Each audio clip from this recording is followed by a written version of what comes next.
Good evening students. हम लोग पढ़ रहे हैं फर्स्ट चैप्टर सॉलिड स्टेट।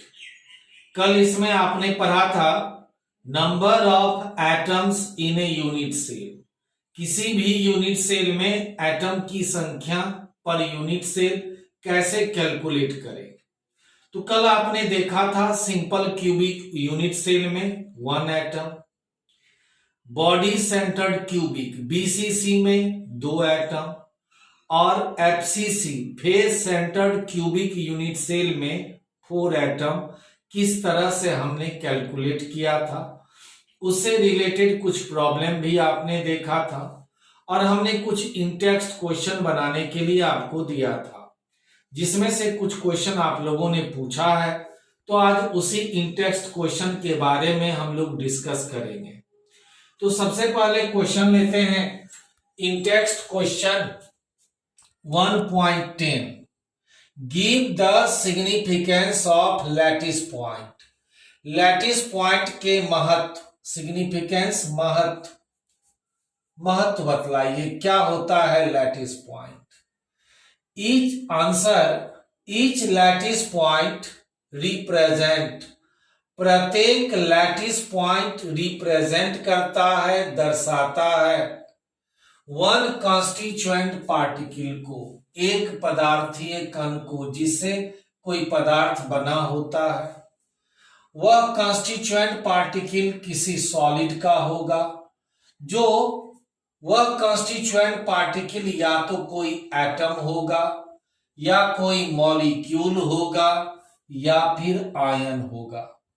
तो इस तरह से प्रत्येक लैटिस पॉइंट जो किसी ठोस पदार्थ के पदार्थीय कण को दर्शाता है, वह पदार्थीय कण एटम हो सकता है, परमाणु हो सकता है, मॉलिक्यूल हो सकता है, अणु हो सकता है या आयन हो सकता है।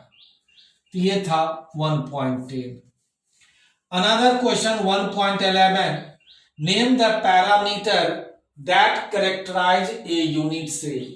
वह कौन कौन सा पैरामीटर है, पैरामीटर कांस्टेंट क्वांटिटी, जो किसी यूनिट सेल को कैरेक्टराइज करता है, विश्लेषित करता है।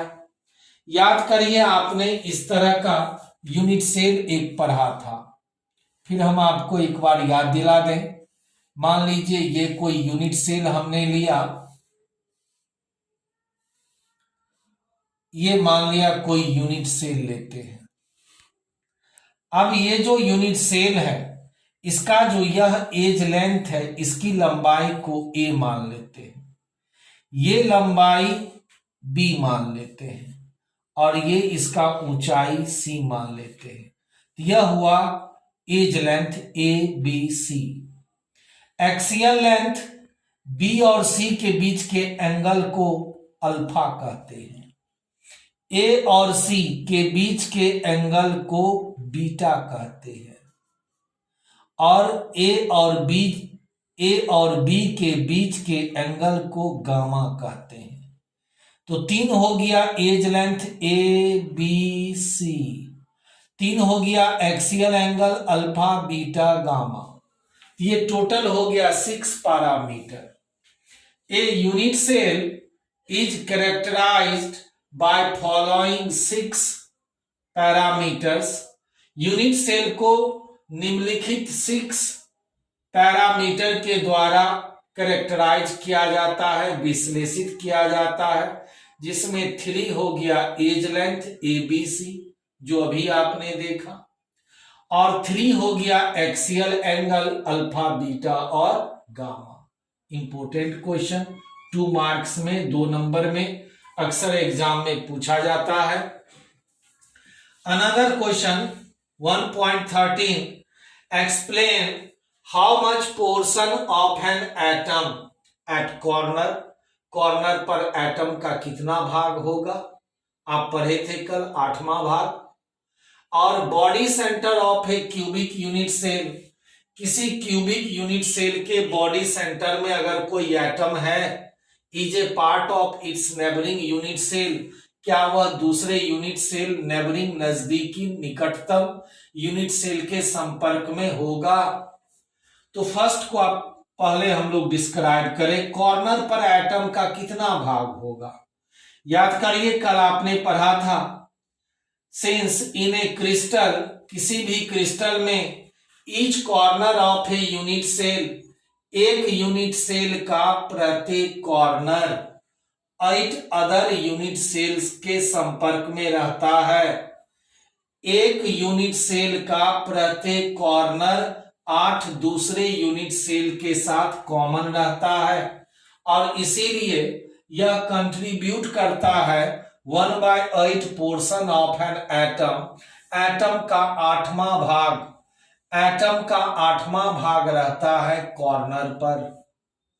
अब आइए सेकेंड क्वेश्चन का जवाब। वह एटम जो बॉडी सेंटर में रहता है, क्यूबिक यूनिट सेल के बॉडी सेंटर में लोकेटेड रहता है, belongs to only one unit cell, वह केवल एक ही यूनिट सेल में पाया जाता है।